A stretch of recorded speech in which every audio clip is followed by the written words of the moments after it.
G'day team.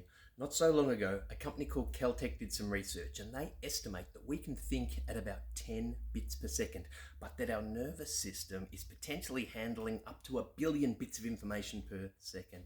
So there is a lot going on underneath our awareness radar. Now, whether it's underneath our radar or not, some of those inputs are going to be determined as threats to our nervous system or by our nervous system.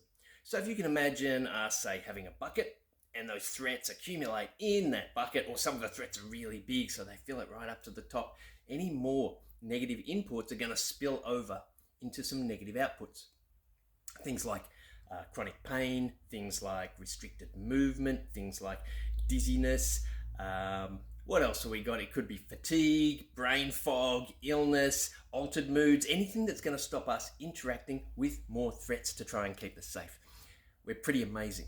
So when it comes to working with me, I like to keep things as safe as possible because I don't want to contribute more into that threat bucket. I'd actually rather help you relax and manage some of those threats and make a bit more room in it. So with that comes some boundaries and some really good ideas for communication, because boundaries and communication are really important parts of a safe environment in here or out there. Doesn't really matter. If you're working with me, you're working with me.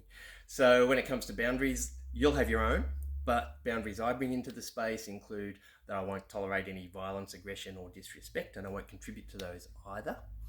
And as far as bodywork goes, it's really important for me that everybody understands when they come here, won't be working on any private parts. Happy endings belong in somebody else's clinic, certainly not mine.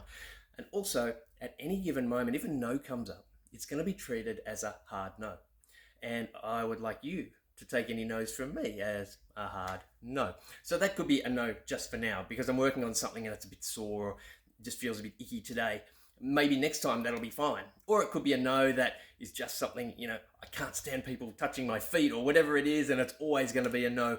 We can communicate the details around that once the no has been delivered, but it will always be as a no, or taken as a no.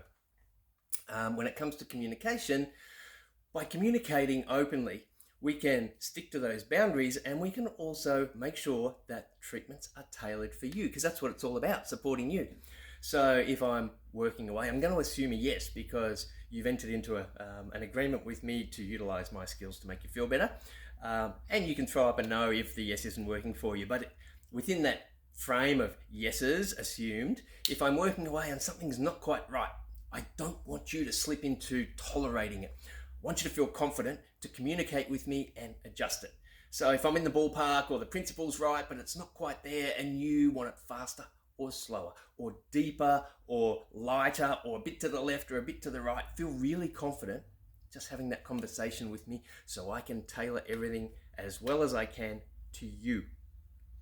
If we're working away and something's really working for you, or also if you know something will work for you, there's two things there. Number one is, if you know something will work for you, you're welcome to ask me to do it. And if I'm capable of doing it, I will say yes.